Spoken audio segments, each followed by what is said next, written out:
The Alvin Kamara trade rumors are heating up as the Chiefs look to add some missing pieces here. Let's talk about that.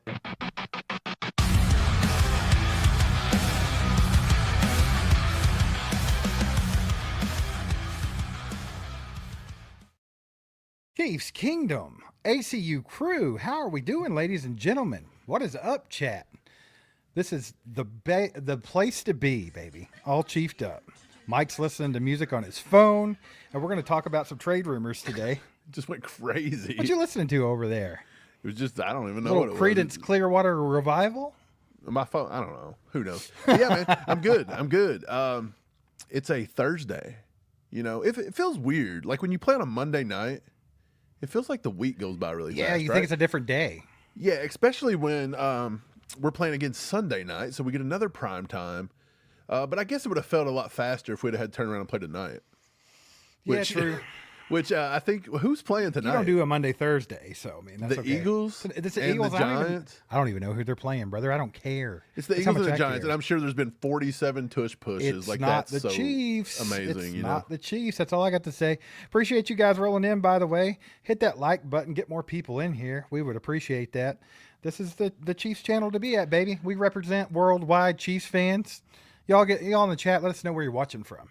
Steve, Thursday, October 9th has been a very mediocre turnout day for Chiefs fans. Yeah, well, I mean, hey, I don't know if the Chiefs are giving them any chance or any reason to be tuning into things. No offense, Kingdom, but this year has been a little weak. You think the team's being weak, the fan base is being weak. I think we gotta take it up a notch. I mean, come on. The Super Bowl kind of put that going, and it's not got any better since. No, it's been real bad. It's been horrible, and nobody's coming back. Like, the Chiefs are not horning people up. But what this tells me is that there was a lot of bandwagoners in here. There was a lot of bandwagon Chief fans going around, and not just here, but everywhere. And I feel like the true fans are always going to be here watching. But that just shows you how much, like, maybe, good Lord, I didn't think Taylor Swift had that much effect, but I guess she did. She came out with a new album, and everybody stopped watching Chiefs videos. They started going, I've heard she's getting sued like crazy for like ripping people off on this album. I don't know if that's true or not, but I've heard a few songs and they're pretty close. Yeah, well, all music is a ripoff of a ripoff of a ripoff. Yeah. It just is. That's how it works. It is. But anyway, let's talk about some trade rumors, man. The Chiefs definitely have some holes to fill. And the number one priority for me and for you, and you've been pounding the table for this for a long time, way before the season started, is edge rusher. So to me, I would love to see the Chiefs get out and get some pass rush here because I think that's the number one priority. Now, this is not the number one priority of Chiefs X or Chiefs Twitter. That's Alvin Kamara a month after we said that. Probably a year after we said that. Yeah, we've been saying that for a long time. We suggested but we were this dumb, in the okay? offseason, did we not? We were stupid when we said it, but now it's cool. Ian, go back and find when we said that. I'm pretty sure we put it on a thumbnail in the offseason. Mike, I've been talking about that one for a while. We were trying to talk about a trade for him last year. Yeah. Which is wild during the season. So it's been a complete year. But that is the one. That's the one everyone's talking about is Alvin Kamara. Before we get to that, though, let's talk about the edge rusher or even any kind of pass rush per se. Let's just go defensive line in general. Don't you think that's where the Chiefs need to be poking around at? I feel like that's the upgrade that we really freaking need because our running backs, we'll get to that in a minute, but I feel like they're not great, but they're sufficient for how Andy uses running backs. So maybe we'll talk about that more in a minute, but let's stay on the defensive line, Mike. I think you're in agreement with me. You think that's where they need to be looking at before the trade deadline, correct? Yeah, that's probably where I would go. I think you've got to, and it doesn't have to be edge rusher in my opinion. I think you could use somebody on the inside as well. If you can't keep Omar Norman healthy, and so far he's kind of looking like he can't stay healthy. Obviously, we give up some draft capital for Derek Nottie, who is literally dead last rated defensive tackle in football right now. Dude, how pathetic is that? The fact that we let Mike Pennell walk, we used draft capital to get Derek Nottie back, and he is the worst defensive tackle in football. And it's not a surprise, Mike. We already knew that. Yeah. It doesn't surprise me at all that he's the worst. No, he was horrible. He was horrible when he was here. Damn, dude. Like, I don't it doesn't know what make that any decision sense. was about. That was dumb. That was maybe Brett Veach's. I think the defensive line is Brett Veach's gloss over mistake of the year that usually falls to the wide receivers. Some people would say it's the running back room, but I think it's the defensive line. I think it's been the defensive line now. Well, is it fair to say that there's always going to be that one position that you just can't hit perfectly? Because, I mean, he's juggling a lot, right? There's a lot of different needs on a football team. You have to consider the offensive line, too, over the years of Patrick Mahomes. It's not ever been that great. So, yes, there was a draft where he went out and got Creed and Trey, and he's been throwing darts at tackles for years. But, I mean, I'm with you. I think defensive line is one that does get neglected quite a bit. And you saw them go after a couple this year. But I think Omar Norman-Lott and Ashton Gelati, it's going to take a little time there. And then, of course, Felix Anudike-Uzomah, he invested a first-round draft pick in edge rusher. Wrong one, apparently. But he did invest in it. So it's not just about him maybe not trying. Maybe it's just always that position that didn't quite work out, right? Yeah, I think it's not from lack of trying. It's, I don't know. He's tried to put some in it. I really cannot for the life of me figure out the whole Mike Pennell, Derek Nottie thing. Like, I could rack my brain for years over that, and I'm just not seeing it. Like, I'm really not understanding that. It's not like Mike Pennell was a big contract or anything, right? Yeah. So it didn't make any sense to me. He outplayed Derek Nottie the entire time he's been here, so I don't understand that one. But moving on, let's talk about the running back a little bit. This is what's got everybody fired up. So, again, Poly Market Football said the Chiefs have checked in on the trade price for Alvin Kamara. This could be a trade that makes sense for both. We also had in the same day NFL rumors come out and say Chiefs have been linked to Saints Alvin Kamara. Yeah, you can take this two ways, in my opinion. One, where there's smoke, there's fire. Maybe so. Two, do you think maybe people look at Chiefs Twitter and see that that's been a big hot name lately? Although we talked about it years ago, right. But now, just over the past week or two, it's caught more fire, and because more people are jumping on it. And do you think they're just trying to get clicks now? I think that could be a big part of it. And here's the thing, man, just overall, Mike, I've brought this trade up several times. You know this. I always said that would be a good one for the Chiefs to target. Like you said, for at least a year now, we've been talking about this. Yeah. But here's the thing, man. I'm kind of like on the fence about it. And here's why. I think, does Alvin Kamara raise the ceiling in your running back room? Absolutely. 110%. There's no doubt about that. Alvin Kamara is prototypical Andy Reid running back that you want in that offense, right? Because not only can he run the ball effectively, but he's probably the best receiving back in football. Obviously, I think Devon Achane's kind of swinging in and taking over that now that Kamara is getting a little older, but I still think he's probably the most effective, right? And I think it fits. It makes sense. It would be great, and I think it could be a spark to the offense. On the other side of the fence, there's Brashard Smith, who I also think can do that, and we already have this guy. He's a 7th-round draft pick. Maybe we just need to use him more. And that's the thing. If we go get Alvin Kamara and we invest draft capital, which I don't think you'd have to give a whole lot, we could probably get out of there with a 4th, 5th rounder maybe. You never really know. It just depends on how big of a fire sale the Saints want to have. But I still don't know if it does anything for us, because I don't know if getting Alvin Kamara is enough for Andy to be like, I have to use him. Like, that's the problem. We always get these other pieces. He's not pushing 40. Brian, you're crazy. I think he just turned 30 maybe. But yeah. How old is Kamara? He's the same age as Kareem Hunt. They were drafted the same year, if you remember that. They battled it out for he's Rookie 30. of the Year. He turned 30 in July, so by next football season he will be 31. But right. in all honesty, if you get him, he's a 1-year rental, right? Just for the rest of the year. Well, even if you could get him to come back next year, I mean, I think he's good enough to do that. But is he good enough? Is he game changing enough for Andy Reid, who doesn't like to use his running backs that often? Is it enough for him to be like, I have to use him? Because you have to remember, we had Le'Veon Bell on the back end of his career. We had LaShawn McCoy on the back end of his career. Andy didn't use those guys. So what do you think it would be any different with Kamara? Well, there is somebody that Andy used on the back end of their career, and that was Jerick McKinnon. That's true. That's true. And Kamara would be Jerick McKinnon. I think playing the Jerick McKinnon role, where you're basically, and this is what's going to piss off Chiefs Kingdom and why they're probably not going to like it.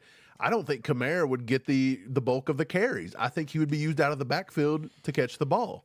Right. And again, I think that's what the Chiefs need because that's what McKinnon offered and that's what we lacked. Yes. And I think that would extend Kamara's career for 3-4 more years, just like it did McKinnon. If this fly doesn't go away, I'm going to burn the house down to get rid of it. Do it. And then I think that also raises the question about Brashard Smith because Brashard Smith essentially is an Alvin Kamara type back. He's a littler guy. He's shifty. He can catch the ball out of the backfield. So it's like, is it just that they're not prepared to let Brashard Smith take a bigger role and you would want to bring in Kamara? Or is it that you think Kamara is just head and shoulders better right now than a Brashard Smith would be?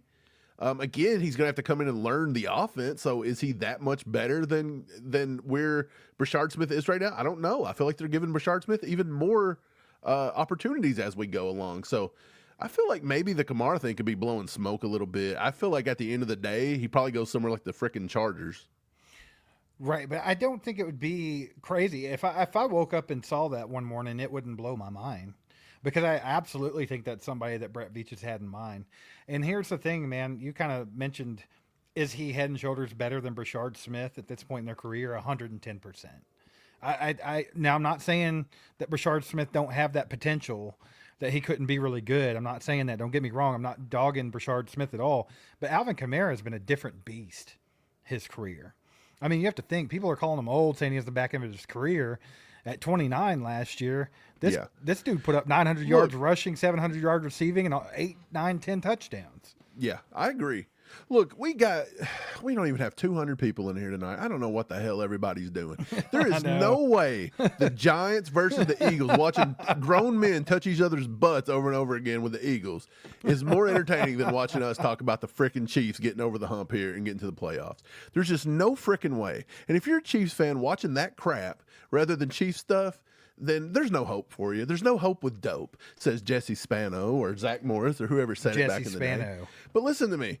With all 200 now that we've broken, this is one reason you need to pay attention to All Chiefed Up. And again, it's not to toot the horn, but we've been calling this out for 2 years. Yeah. 2 years we have asked to bring Kamara to KC, to make it work, to bring him here. 2 years.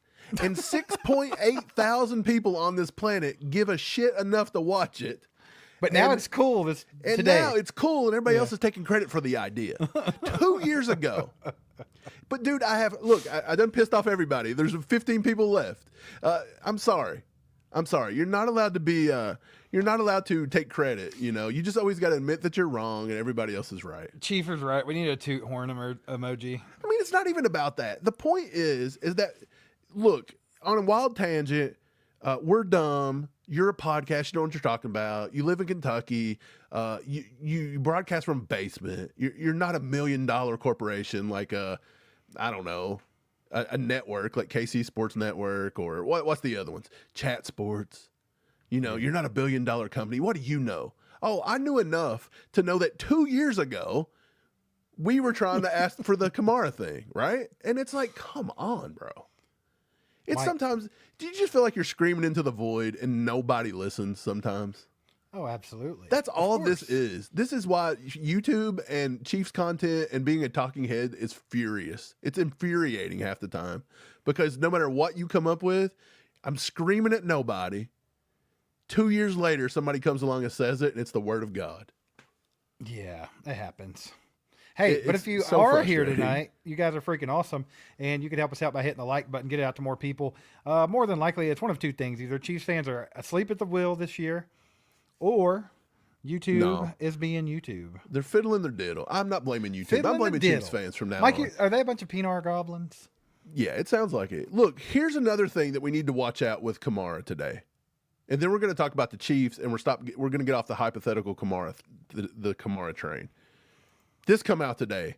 The New Orleans depth chart was released, and guess who is not the number one running back anymore? Keandre Miller's passed him on the depth chart. And matter of fact, they drafted Devin Neal out of Kansas, who we kind of liked. And in what world would Keandre be taking over Alvin Kamara there? Well, Keandre Miller has had a very good season. Statistically, he is one of the top backs in the league. And listen to this one. Alvin Kamara's workload has dropped from 82% of snaps in week 2 to 52%. Because they knew they were going to trade him. 30% workload has been gone. So this popped up today. Underdog NFL says Alvin Kamara injured his ankle in practice Wednesday. He was limited. What's going on? Timing. Trade rumors, and now he's going to sit out of practice. That's very odd, Mike. That's very odd. And then we've also got this one. Matthew Parris says Alvin Kamara said he's feeling good. He clarified his ankle injury occurred in Sunday's game, not practice. Even more. The plot thickens. The plot thickens because now we're getting everybody just not getting their story right. He's getting traded, brother. It sounds to me like he's about to get traded. Yeah, he's keeping himself on the sideline until this gets worked out because he ain't going to hurt himself. Right. Now, if Alvin Kamara were to come to Kansas City, if that trade were to take place and it's reasonable, I think that it's okay for everybody in here to get a little rock solid, baby. I think you can get a little horned up about that because that is exciting. But here's my thing, Mike. I think it comes with a caveat of we got to add some kind of pass rush too. If we can do both of those things, then I'm like, hats off, Brett Veach. You hit 2 nails on the head there. Let's make it. Let's roll. Let's do this thing. But if you do one, you go with defensive line. You can't just go running back and no defensive line. But if you get Alvin Kamara, I better see somebody on the other side. Get you a Cam Jordan while you're at it. Make it a double deal. Cam Jordan, 47-year-old Cam. Who cares? Get him for this year. Mike, we've done it a million times. We did it with Terrell Suggs, Carlos Dunlap. We do it over and over again. Do it again. I think if I had Can you my package choice, that up? You think you could package all that up? No. I think if I had my come choice. On. There's got to be a way. If I had my choice and you got Kamara, let's say we give up a 5th round pick for Kamara, and not even this year. We'll give it up next year. 4th round next year or 5th round next year. Because our 4th is basically a 5th. So let's say we give that up. And I don't even know if you get Kamara for a 4th. I think that might be too much, honestly, the way NFL trades go down half the time. But I think if I had my choice here, if I had to go get a pass rusher, I think I look to Miami getting things blown up and maybe go look at Jalen Phillips. I think that might be a guy that could come off the edge, right? Give you a little spark. I know he had a knee injury last year, but he's not too bad at getting pressures this year. If I'm not mistaken, he's one of the top 10, 15 guys in the league at pressures. Now, he's only got 1 sack. He's only got home once, which is literally Charles Omenihu. But I think Jalen Phillips brings a little more pop to the edge rusher. Now, the thing is if you wanted an edge rusher, you say that, but let's think about this. We tried with Cam Thomas last year. Right. He didn't even get Joshua on the field. Uche? We tried with Uche. They couldn't even figure out how to use him. They tried to turn him into a linebacker because Spags won't let him play the edge because he can't set it, and he's not 280 pounds, and he's not like a freaking that car that they drove on Christmas Vacation. What kind of car was that? That old station wagon? Yeah, that old station wagon. You couldn't turn that thing around in a 40-acre cornfield. And that's the kind of edge rusher that Spags wants. He wants those guys that can't move and can't do nothing. They just got to be a fat little rock that sits on the edge and holds it down. Okay? That's what he wants. So can you even go out and get that? And even if you go find that, does it really make a difference? I don't know, but I think you have to take a shot at it because your pressure sucks right now. I think Are you better off going and getting somebody to come from up the middle? Potentially. I mean, you could go either route. Like, I think either way would work. Just somehow you have to create more pressure on the quarterback. Mike, cap space for the Chiefs right now. Let's see. What sitting around 7 to 12, somewhere in that range. Such team's cap space is about down to 3. Yeah. About $3 million. That makes sense. So here's the thing. As far as what you would have to trade, it depends on what you're getting, right? But you have to think about this. I mentioned this the other day. Odafe Owe traded to the Chargers. This guy, Jason Owe from Penn State, ran a freaking 4.340 in the combine, was the talk of the entire draft, got drafted in the 1st round by the Chargers. Right. And they traded him away for a safety, and a sixth round pick. And honestly, I feel like that was a guy that spit. He fixed. He fits Spag's prototype. He was 6'5", 265. That's about right for what Spags a little under the weight mark, but I think that's more than like you have to think like Uche and a lot of those guys like that. They're like a 240. So yeah, he's a little bit bigger. Odafe Owe would have been a great one, and the Chargers got him for scraps, brother. And that was a first-round draft pick. He weighs more than George Karlaftis. He's 2 pounds heavier than Karlaftis. Is Karlaftis 260? He's 263 is what they got Karlaftis listed as. Okay. So he's right there. He was a former first-round pick. He's had 23 sacks in 4 seasons. Like, to me, that was a guy. And does that just mean Brett Veach wasn't poking and prodding around and trying to figure out who was available and who wasn't? Yeah, I don't know, man. But, like, I mean, you have to think, if say you go after Jalen Phillips, do you really have to give up that much for him? Like, if Miami's willing to play ball, right. I mean, if you look at that trade, it's like maybe you could get him for something decent. It really just depends. Jalen Phillips is 6'5", 263, so he weighs the same as Karlaftis. So they're all in that same ballpark. That's why I think Phillips makes sense. Again, he was a first-round draft pick. They drafted him number 18, Miami did, in 2021. He was out of UCLA. He's had 24 sacks, so he's had one more sack than the cat that just got traded away. So it's like what you just said. They're sack guys, but one's got 24, one's got 23. I don't know what they give up to get the other guy, but do you really have to give up a lot to get Phillips? I mean, you shouldn't have to. I mean, honestly, here's the thing, though. He's in year number 5, right? God, it doesn't seem like that. No, he's in year number. Yeah, he's in year number 5. So that's wild. So he's getting ready to come up on a long-term deal, correct? Or has he already signed that long-term deal? Let me have. I'll have to check that one. That I'm not sure because he's going to be a borrow too. Because if you think about it, Jalen Phillips is going to get a lot in the offseason, and if you already paid George Karlaftis, you ain't paying another one. Yeah, man. I see a lot of people talking about Derrick Henry in the chat. I don't know. That sounds cool and all, but I don't think. I mean, honestly, we would find a way to have Derrick Henry on the team and not really use him. And that's the thing. Like, Mike, you had this argument with a guy on X that just had, completely, I guess slapnut, ignorant to how football works. They thought that going by yards per carry was a bad thing to do because if they break off one big run, that means their yard per carry is good. And well, that's the thing. That's exactly what you're looking for. Because someone like Derrick Henry, his entire career, what's he done? Pound the ball with Derrick Henry. He's going to get 2 yards. He's going to get 3 yards. He's going to get 5 yards. He's going to get 6. He's going to get nothing. He's going to go -2. But Derrick Henry will break one off. Yeah, he's going to get a 40. He's going to get a 50. He's going to get a 60. And in the late fourth quarter, you're never going to stop this cat. Why do you think averaging 10? Look at Saquon Barkley. Same deal. That's exactly how the running back position works. Now, someone like Derrick Henry, it's literally you beat that defense down with Derrick Henry, and he's going to outlast them, and he's going to break it. That's what he does. We're not handing the ball off enough for Derrick Henry. Like that would be a waste. If you counted every handoff to every running back last week, there was 15. 16 if you count.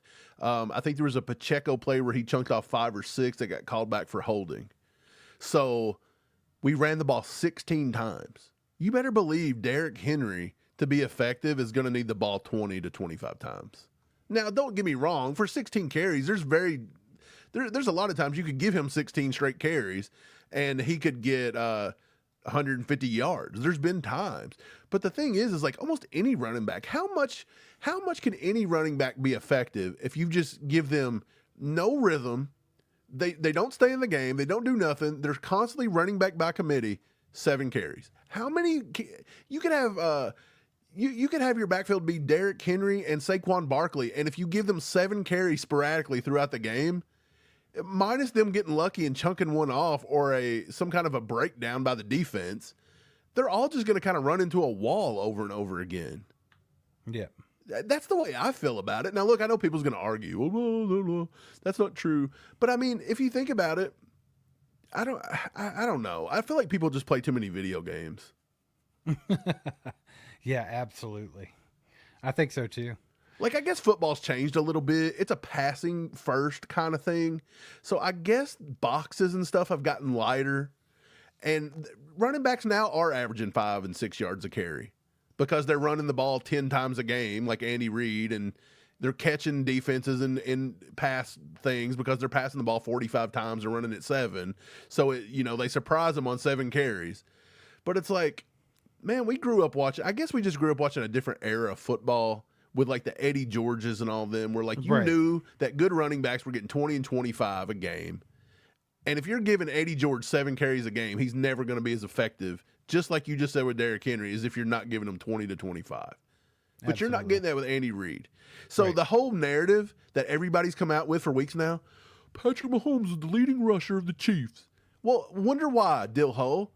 Patrick Mahomes has left the pocket 28 times on non-running plays in which the defense is sitting in a zone way out in the middle of nowhere or a man-to-man 40 yards down the field, and he just sees open grass and runs with nobody there.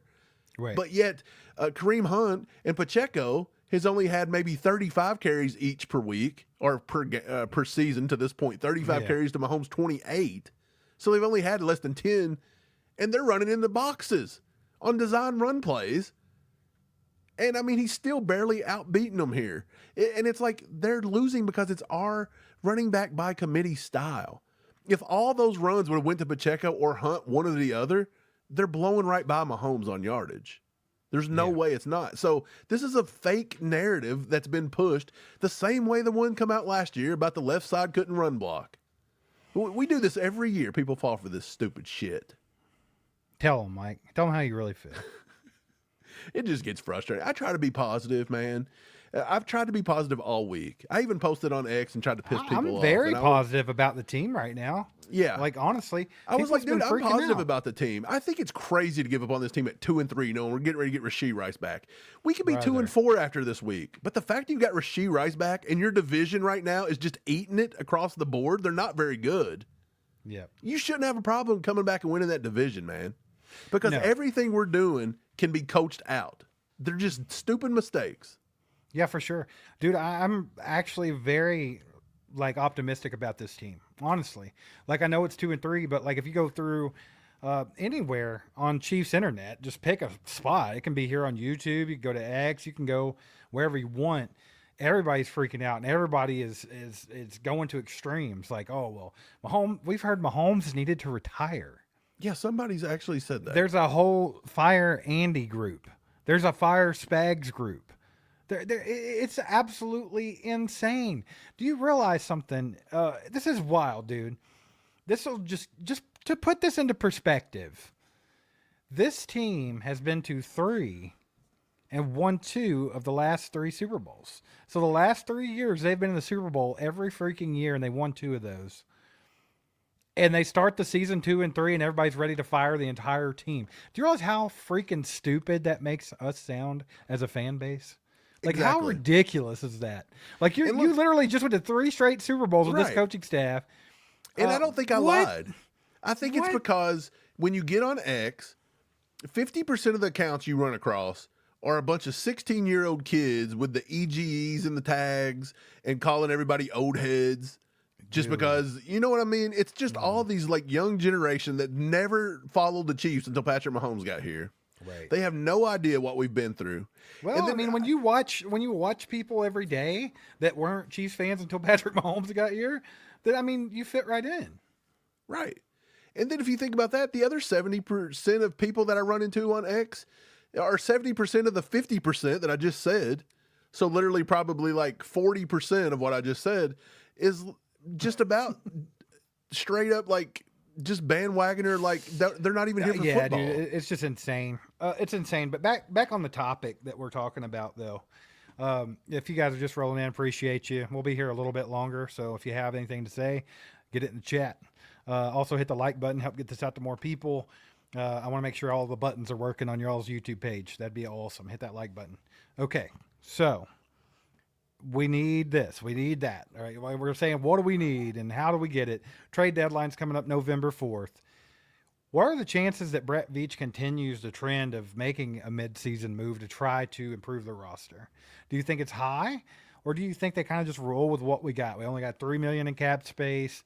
Do you think they just roll with it? Or do you think he actually does make some type of move, whether that's defensive line or running back or something else? Well, he's got $3 million or near it.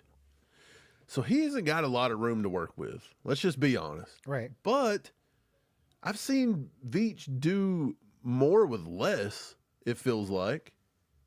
So I wouldn't put it past him. I do think he has to try to make a trade. He's got to try to do something. If anything, I mean, are they just going to count Rashee Rice as that mid-season bump that you would get from like a morale bump, from a trade or something? You're right. They could definitely use that instead of just adding to the roster. But I think that gives you an opportunity to add to the roster in a place different than usual, because I feel like we've always been trying to kind of add that spark in the wide receiver room for the last few years. I mean, if you even go back to Kadarius Toney, they were trying to do something. And then, of course, they went and got D-Hop last year. I think this year it's a little bit different. You don't have to do that. You got Rashee Rice getting ready to come in here, and your wide receiver core is pretty solid already. So you get to look at a couple other things. You don't have to worry about offensive line right now for the first time in a long time. So, like, now's the time where I feel like if you could make a move here and you could either A, get pass rush because obviously we need it, or B, if you think we need the running back to spark the offense or something a little better there, because that's what people have been preaching all offseason is our running backs aren't good enough. We need a premier running back. I think Alvin Kamara, even at 29 years old, turning 30, whatever it is still a premier running back. He's got a few years left in the tank. He's putting up premier numbers. So, I mean, is that what we want to do? I don't know. I just don't know if he'll actually go any of those routes. I wouldn't be surprised to either A, see nothing happen, like no movement at all, or something really random like a cornerback. Just something completely out of the blue. Because that's how Brett Veach operates. He always does what you least expect. Yeah, I agree. I still think if you want an edge rusher, I think the only one that makes sense is Jalen Phillips. And if I would probably go out on a limb and say, if the Dolphins get rid of anybody, Jalen Phillips could be that guy. So, like, I'm just trying to say, if anybody gets traded from the Dolphins, like, he's a very, I could see Jalen Phillips getting traded by the deadline. I'm just what I'm saying. So, what's that mean? Is he going to end up with the Eagles? Because they tend to get everybody. Like, where's he going to go? Is Brett Veach going to be able to pull the move off? And again, what do you feasibly give up for him? Let's just say Jalen Phillips is, let's say you call me and I'm Miami and I'm like, yes, I will totally get rid of him. What do you get? What do you give knowing that you just got him for the rest of the year because he's playing on his 5th year option of a first round pick? And Jalen Phillips is a pass rusher with 24 sacks to this point. Let's just say by the end of the season, he has a pretty good year and he's up to like 31, 32. What is he going to want? You're not going to pay that after paying George Karlaftis frickin' $100 million. You still got to pay Trent McDuffie. You just paid Nick Bolton a big bunch of money. Chris Jones is still playing on a monumental contract. Yeah. So, like, I just don't know if the Chiefs can make anything work. The only way they're going to get something to work is if they get some kind of old, halfway washed up dude and just hope for the best. Right. Or you just hope Charles Omenihu gets his head out of his ass and plays better. I mean, that's really your options. I mean, I would love to see that, but I'm not banking on that at this point. He's gone a very long time without being very productive. Keep Omar Norman healthy, man. That's some pass rush juice right there. Hell yeah, baby. Brenda with the 2-bomb. Let's freaking go. She said, I think we need D-line help the most, running back second. 110%, Brenda. That's exactly where we're sitting. I think, Mike, I mean, is it fair to say that running back would be your second choice, or is there something else besides that? Because I know pass rush is obviously number one on the agenda, but what comes in second? Is it running back? Oh my God, that's a loaded question. I think we're fine. I think we're fine with linebackers. I don't think you go anywhere there. We're fine. I would love to find somebody to replace Jamari Conner. That ain't gonna happen. But I honestly think that that's Noah Williams on the football right team now. not getting any play. Right. And what did Spag say? Well, we didn't play him a lot because we didn't want to put McDuffie in the slot. Why not? McDuffie plays pretty well in the freaking slot. That's so stupid. That's dumb. That's a bad excuse. That was a bad coaching decision, and Spags just didn't want to admit that. That was a bad excuse. He's usually pretty good about owning that, but they didn't own it. So, yeah, I think to answer your question, I think running back would have to be because, like you said, you don't need offensive line. They're gelling pretty well. Wide receiver is, I mean, when Rashee Rice comes back, we've got a top group in the league. Right. So, I mean, it almost has to be running back. And then, again, do you maybe say, look, we can't go get an edge rusher. We can't afford one. Nobody will give one up. We just might have to let people score 28 and 30 points a game. So maybe you have to add a Kamara and just try to outscore teams. Is that not exactly what Andy said at his last presser? After every concern that they talked about, he said we have to score more points and walked off. Yeah, it sounds like to me they're just giving up on the defense. They're like, look, these cats are going to play some weeks, and some weeks they're going to show their ass. So let's put up 35 a week. And I don't know if the Chiefs, they should be able to do it. They've looked a lot better. They've looked, when Rashee Rice comes back, they're going to be even more lethal. You got to keep Xavier Worthy healthy, which again, he set out today. They didn't even have pads on. They were literally out there in like jerseys and shorts. The dude was out for purely precautionary reasons. And of course, everybody, they're going to sell you on the scariest thing ever. So you'll click it. Yeah. Got to be careful with that. Appreciate the two, Brenda. We got two from Flapjack. Said, did we overpay George Karlaftis? I'm going to say no on that one for a couple of different reasons. First of all, the way the deal is structured and the fact that we get this whole 5th year and then we have to worry about paying him. Dude, George Karlaftis gets more pressure than anybody on our team, including Chris Jones right now. Is he not like number one in football right now? Like him and Aiden Hutchinson? He's pretty damn close. He's right up there. So I'm going to say no. Now, do I wish George Karlaftis could get home a little bit more often? Yes. But hopefully that'll come. I mean, right now, he's definitely getting more pressure than everybody else on our defensive line. I do know that. So yeah, I think the big question here, Flapjack, and the one that's been going around the kingdom the most is, did we pay Chris Jones too much money? Should we not have gave him that contract? And I think that might be more arguable than Karlaftis. Yeah, George Karlaftis, according to PFF stats, he is number 1 in total pressures right now, 31. He's number 2 in the league in QB hits. He's number 3 in the league in QB hurries with 18. He's 8th on stops with 12. He's 8th in sacks with 4.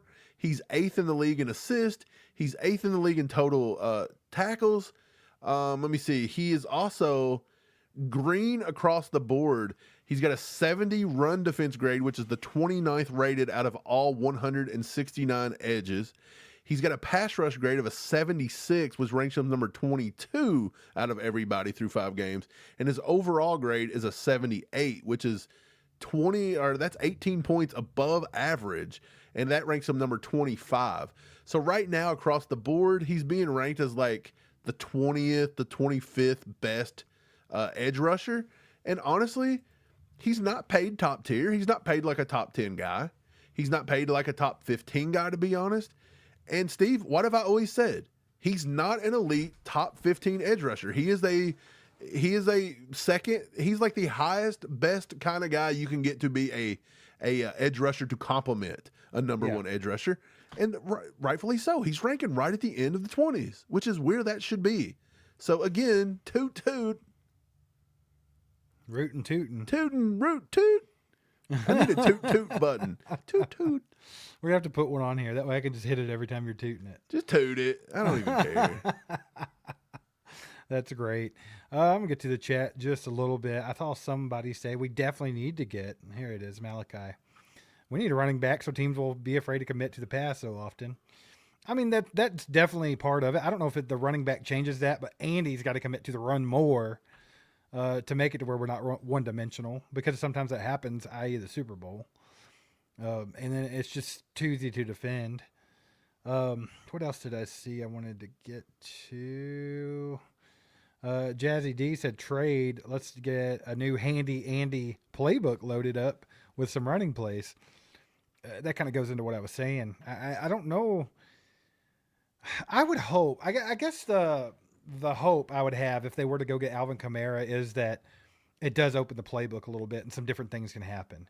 Maybe we can get back to more of that passing game we had with Jerick McKinnon, to where people have to account for that underneath pass. People have to account for that check down. People have to account for these delayed screen passes and things like that. Because right now, I think you saw them trying to trickle more of that into the offense last week, like with Brashard Smith, but they didn't do it enough.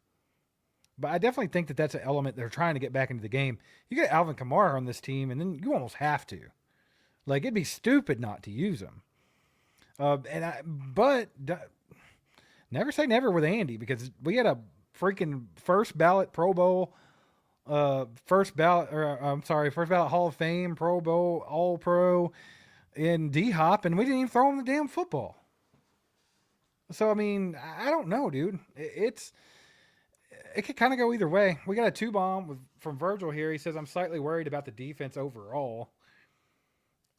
Okay, I'm glad that you said this, Virgil, Mike, because I actually wanted to bring this up and it kind of slipped my mind.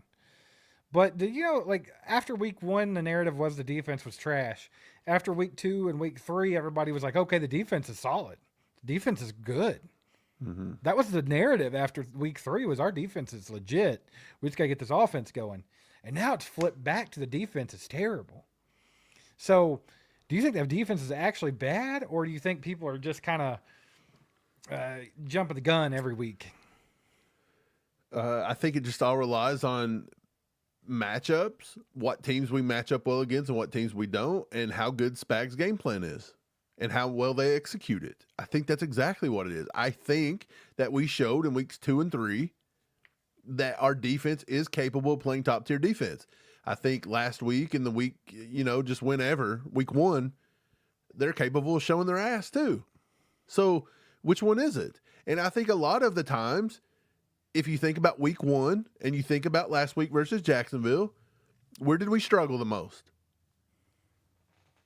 Keeping the freaking quarterback in the pocket and not letting him find lanes and run and beat you to death. And then when he chucks it down the field, you can't have your DB give up the play like Jalen Watson did in week 1, and he turned around and did it again in week 5. So, look, and here's where they do suck. Here's where the Chiefs defense sucks. They're top 10 in the league. I don't know what number they are, but I know they're top 10. And I don't want to give a fake number, so I'll just say they're top 10 because I know for a fact they're top 10. They've surrendered more automatic first downs to the opposing team via penalty than all other teams in football. So they're top 10 in that. So 20 teams are better than them. 22 teams at minimum are better than them at surrendering automatic first downs via penalty. Okay? We also, in the red zone, tons and tons of penalties here in 2025. And last year in 2024, where were we in the red zone? We were the least penalized defense in the league in the red zone in 2024. But in 2025, we flat out stink. So it's discipline. It's not knowing your assignment. It's holding. It's whatever it is. They're not cleaning up their mistakes. They're not playing mistake-free football. That's exactly what it is. And this week, they're playing against an officiating crew that loves to call red zone penalties. So all officials love to call penalties nowadays. Yes, but this group they're playing, I think it's Craig Rolstad's his name. He's only done like 5 games of the Chiefs, I think. Yep. But I'm not lying. His group is number 1 in all officiating crews right now of calling red zone defensive penalties. And we are, again, top 10 in the league in automatic first downs via penalty. And we are one of the most penalized teams in football right now in the red zone. So that's not a good matchup when you're going against a team that is like number 2 in all of football in, points scored per drive, plus the fact that their quarterback leads in touchdowns thrown. They're an explosive offense. Our defense is going to have to come prepared, and they're going to have their crap together this week, or they're going to get smacked. Yeah, it's that simple. I don't even think you have to dig too far into the stats to know that the Detroit Lions have a good offense and they can put up a lot of points on the board. They've been doing it for going on 3 years now. So, I mean, it's just definitely comes with the territory. Defense has got to have a good week. That's all there is to it. Flapjack has a 2-bomb, says, have you heard that song by Tay called Wood? Yeah. Actually, I haven't heard the song, but I've heard about it. Mike, you mentioned this on X, and some guy called you gay. Yeah. I said, good for Kels. I thought if any Chief would have had a song written about his peanut, it would have been Chris Jones. Yeah, and then you got called gay repeatedly by the same guy. Yeah, who was very offended by Chris Jones's peanut. Yeah, I didn't even reply back. I seen where you got in a bitching contest with him, and I don't know why you do that. The dude had 4 followers. I know, that's why it's fun. Like, I would have gave a rat's big wiener about that guy and what he had to say, but you Isn't apparently bothered you. No, I just like to troll people. I mean, I guess for the troll factor, but yeah, I've heard it. I that's the one that I've heard, and I don't know if it's a rumor or if it's actually happening, but apparently Jackson 5 is trying to sue her for that because they said they stole the song. About Kelsey's wiener? It's that song, yeah. So Jackson 5 wrote a song about Kelsey's wiener back in the day? Well, no, just the music about his wiener. Okay. Can I read you the post chorus? And you tell me if it's actually about wiener? Okay, yeah, let's go. I'm sure this is going to make everybody happy. All right. It says, forgive me, it sounds cocky. He almatized me and opened my eyes. Redwood tree, it ain't hard to see. His love was the key that opened my thighs.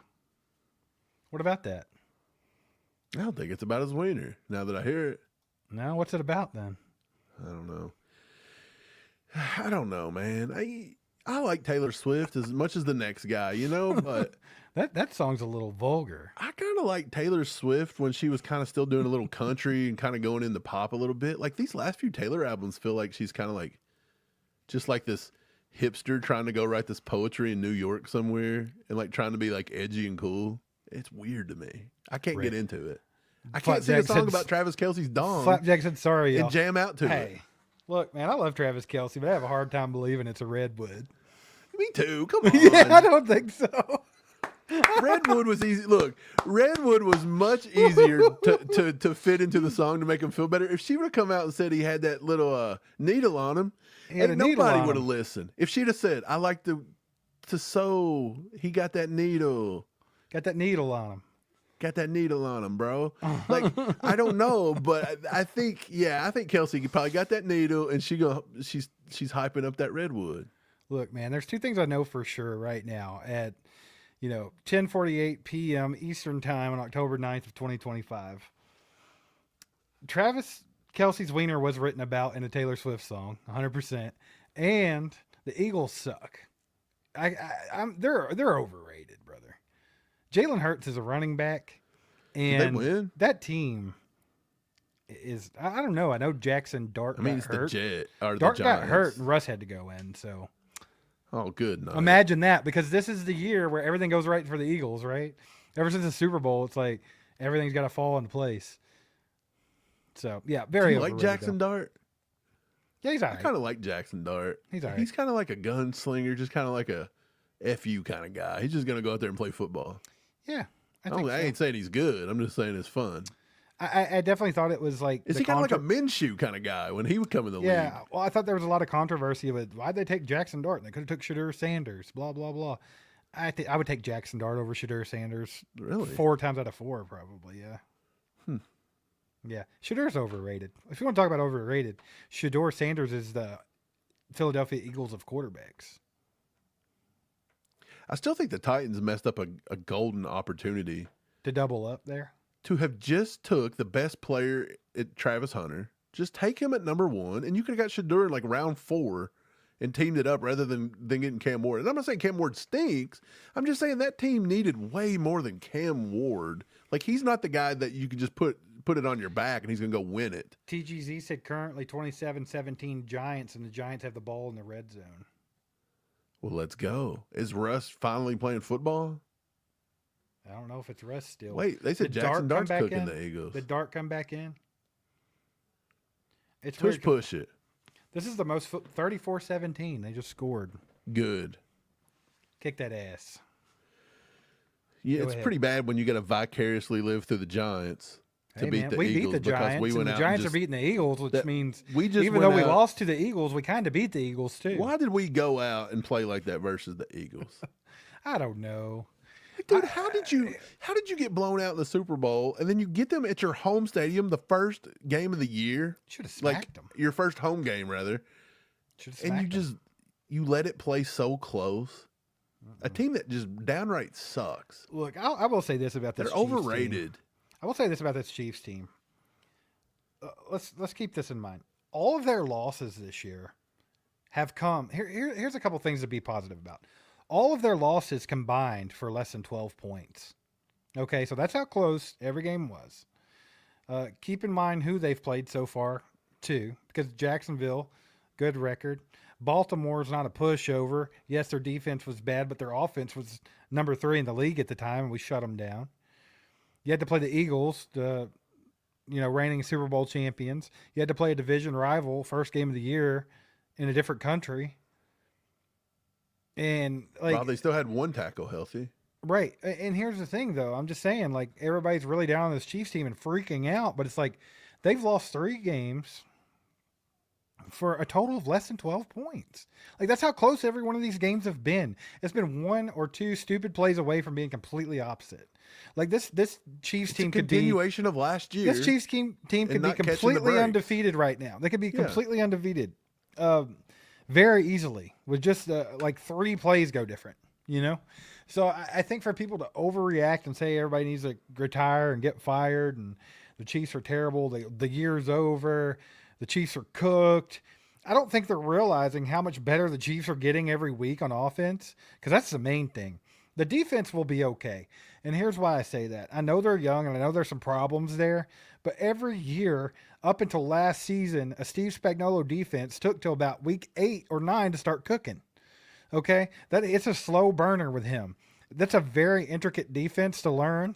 And then we have a lot of new pieces. So give it some time, but they're already playing pretty decent, right? Like, they're playing better than I thought they were going to be. But the offense is going on the right trajectory here. I mentioned that stat the other night, Mike. The Chiefs are literally averaging 7.5 yards per play. 7.5 yards per offensive play. Every other team that had done that in recent history combined for 33-0, and we lost to the Jaguars with that exact same stat. Right. If we continue that going, the chances of you losing is very slim. So that was like the outlier. And this offense is only getting better. I mean, you have to think, actually, I think Xavier Worthy was playing on a bum ankle this last game. He didn't get used as much as he had been the week before that. And then you got Rashee Rice coming back next week. I think there's so much to be optimistic about with this team.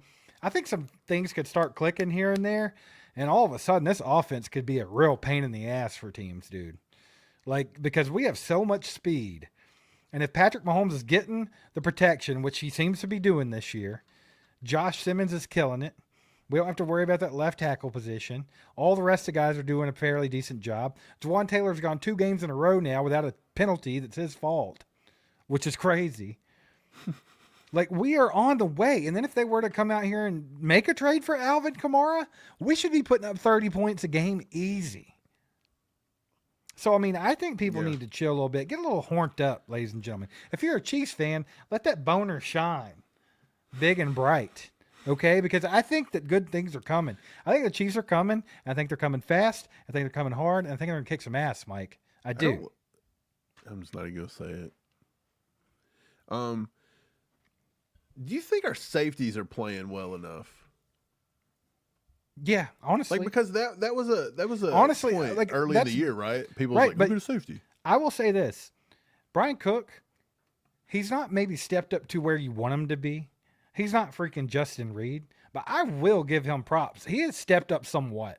He has stepped his game up another level. Now, granted, that might not be where you want to be. You want him to be better, but he's making strides in the right direction. I thought Brian Cook has played fairly decent. He hasn't got cooked in coverage. He's been hitting people hard. Like, he's playing aggressive. I love the aggressiveness of the defense and how hard they're hitting people this year. I don't know if you've noticed that. Yeah, Chamari Connor, he's going to screw up some coverages. It's a given. You know that's coming. Jalen Watson, he's going to get cooked from time to time. That's a given. But I feel like overall our defense has been flying around, playing hard, hitting hard. Yeah, well, I'm just going to say it. You knew Jaden Hicks was going to have a little bit of a down year because everybody just expected Jaden Hicks Everybody to come thought he was the breakout player this year. But he's not played super horrible. To me, the entire defense hinges on the matchup that the team we're playing can create versus Chamari Connor? I think it's very apparent, and it's that simple. Chamari Connor does not need to be playing slot, like covering the slot receiver. Chamari Connor does not need to be getting the snaps he's getting. He played 100% of the snaps the other day, and I think it's a consensus. If there's somebody out there that's a Chiefs fan that watches all of these games, get in the chat and let me know if you think Chamari Connor is good. Steve, would you consider him good right now? Please tell me in the chat because I want to talk. Chamari Connor has played 180 snaps so far this year. How many of those 180 do you think he's played in the slot? As a safety, all of them? Might I add. All of them. Not all of them. 140 out of 180. It's all of them. Basically, except for the time that they put a little bit of Christian Roland Wallace and sprinkled in McDuffie a little bit. Do you want to hear his amazing coverage numbers? In week 1, he was targeted 7 times by Justin Herbert, which we called out. He was like, "Where's Chamari Connor?" Right there. Let's throw him the ball. Right. 7 targets went to Connor. He allowed all 7 to be caught for 100 yards. He gave up a perfect 118.8 NFL QB rating to him. Damn. Okay. Week 2, he was targeted 3 times. He allowed all 3 receptions for 23 yards and give up a 98.6 QB rating. Damn. In week 3, he was targeted 3 times, gave up all 3 receptions, 39 yards, and a perfect 118.8 QB rating. Damn. Week 4, he was targeted only once, but they completed it for 13 yards and give up a perfect 118.8 QB rating. Get his ass off the effing field. Last week, Steve, 3 targets. 3 targets. So far, he was 14 out of 14 targets to receptions. Last week, he was targeted 3 more times. So 17 targets, 17 receptions. Look, man, I love Steve Spagnolo as much as anybody. Perfect QB rating. I love Steve Spagnolo as much as anybody. I think, especially just in a one-off game, come up with a good game plan, I think he might be the best defensive coordinator to ever do it. But this weird bromance he has with Chamari Connor where he thinks he's something. Playing the slot anyway. Look, buddy, like I'm telling you, like you're getting to the territory now to where it's like you either end your love affair or your job is going to be questioned. Like that's an outright, just like I said the other day, Mike, it's malpractice that Noah Williams is a top-rated defensive back on this team, and you're playing that. Yeah. You're playing that level of football. I'm sorry, Chamari Connor, I don't dislike you, brother, and I think you have potential. But right now, Chamari Connor is shit. Get him off the field. 5 weeks what are you doing? 5 weeks in. And in week 4. That's crazy, dude. In week 4 versus the Ravens, because Lamar Jackson pretty much got injured, he only got thrown out 1 time. So his long was 13 yards. That's crazy. In week 1, he gave up a long of 33. In week 3, he gave up a long of 26. Last week, he gave up a long of 44. Like, Chamari Connor is getting burnt like toast. Like, he's the new Eli Apple of this league. Get his ass off the field, we can't get him off. Like, if Amon-Ra St. Brown gets lined up against him, we are destroyed. You're toast. And you better believe they're going to figure out a way to get that app, done. Look, man, I think we're going to see how stubborn Steve Spagnolo is and how much Andy's going to give him a leash on that one, because I think anybody with 2 eyes and a brain knows that Chamari Connor does not need to be playing on this team right now. Now, 100% can he come in? Completion. Can he come in and contribute on some snaps? Sure. But I do not want to see his ass on the football field 100% of the snap. So you're going to tell me that you have someone that sucks that bad and you're going to play him 100% of the snaps? He can be out there. He can tackle. That's the stupidest shit I've ever heard, though. Don't have him covering the slot receiver. Spags, what the hell are you doing? Especially when you have freaking stupid. You got Noah Williams, who literally has some of the best numbers and everything, and allowing Trent McDuffie to slide down and play some slot snaps. But you want to give him the freaking Chamari Connor? Jeez. 17 for 17, Steve. He's given up over 250 yards of offense so far. Just Chamari Connor. I'm officially pissed off at Steve Spagnolo right now. Did you know it was that bad till I told you right now? No, I knew it was bad. I think a lot of people didn't know it was that bad until you hear it. But it's been bad. I'll tell you what Connor needs to be, Stephen James, on the bench.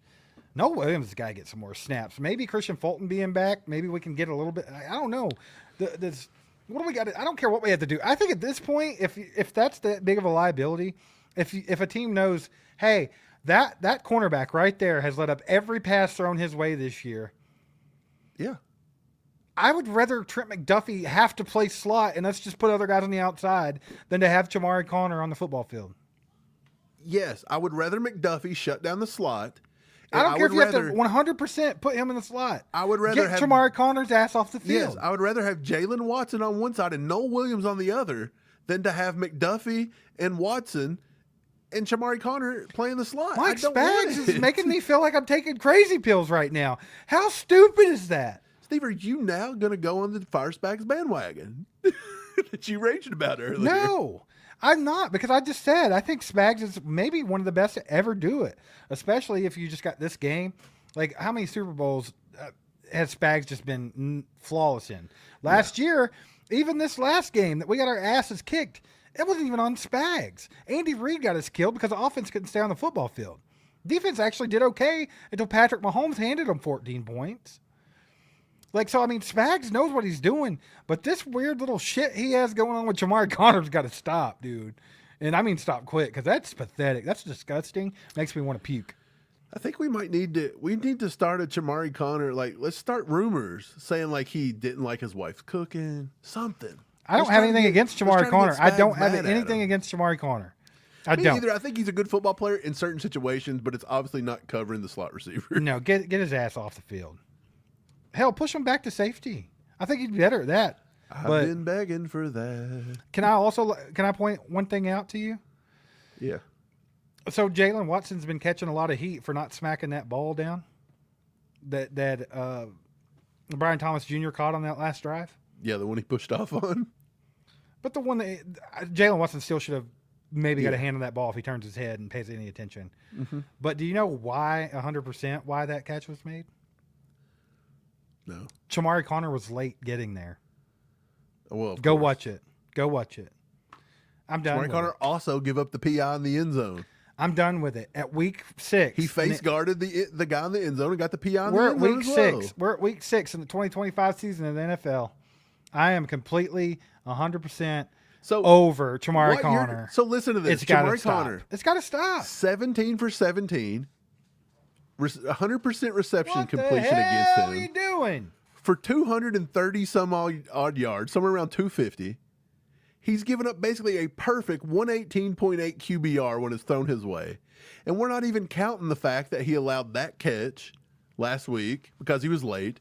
The pass interference he got in the end zone that would have counted for more yardage. He's given up over 300 yards of total offense or total defense or whatever you call it. 300 yards on just Chamari Connor. And we've not even went back to the other games and looked at his other penalties yet. Brother, Dude, I bet you Chamari Connor's he's probably let up 500 yards of offense by himself. Done with it. Hashtag Chamari ass goes to the bench. I don't know. We need a good hashtag to start. Nobody's going to care. Nobody's going to care until name somebody on X that everybody worships. And then when they say it, everybody will say it. But nobody cares what we think. And I hate hearing Spags say Chamari Connor's name with his weird accent. Chamari. He said Chamari Connor.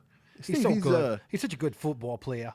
He's from up north, man. He's like Boston. No, he's not. First of all, I Where's thought Spags from? He's from Boston, right? Yeah. Oh, you were talking about Chamari Connor being a good football player. Where is Spags from? Let's find it. I want to say either Philly or Boston. Or Jersey, maybe. Don't Google search Spags hometown because you're going to get something really weird. What came up? Some weird stuff? Yeah. No, I'm joking. He was born in, Massachusetts. Whitensville. Massachusetts. And he went to Grafton in Massachusetts. He went to Springfield College. Can I just throw this out there too? I thought the Chamari Connor draft pick was kind of stupid. I thought it was too early. Yeah. In the draft. I feel like this kid's been overvalued by the Chiefs for a long time.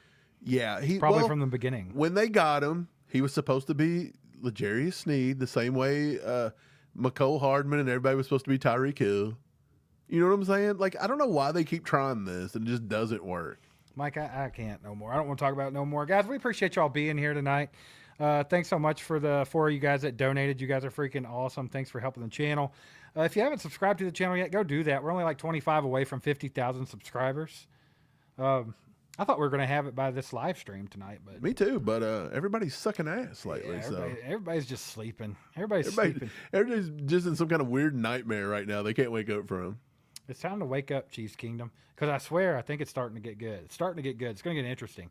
And if Brett Veach goes and pulls the trigger on some moves to improve the team, it's going to get even more interesting. Got Rashee Rice coming back. I think the Chiefs could really kick off a massive run if they could beat the Detroit Lions Sunday night. Like, I think that would be a massive amount of momentum, getting Rashee Rice back after beating the Detroit Lions on Sunday Night Football. We could just go from there, bro. And then if Veach were to bring in a good pass rusher or even, Alvin Kamara, something crazy, like, I don't know. I just think this team, man, things are going to start going our way, guys. It's going to start going our ways. So, let's do it. I have nothing more to say. Nothing more to say. Jamar Connor's got to go. Are we getting Kamara or not? Do what? What's the odds the Chiefs get Alvin Kamara? 30%. You're giving him 30. I'm gonna give him like 10. Well, I don't think it'll happen because we could say, "Hey, we called that 2 years ago," and the universe hates us. So I don't think they'll do it. So whoever Joe Blow over there says they'll get, that's who they'll get, and then Yeah, for sure. Appreciate you guys. Have a good night. We'll be back with a video on Saturday, and then the game Sunday night. We'll have a post game after that. So let's roll, Chiefs Kingdom. It's going to get better. Get horned. Wow.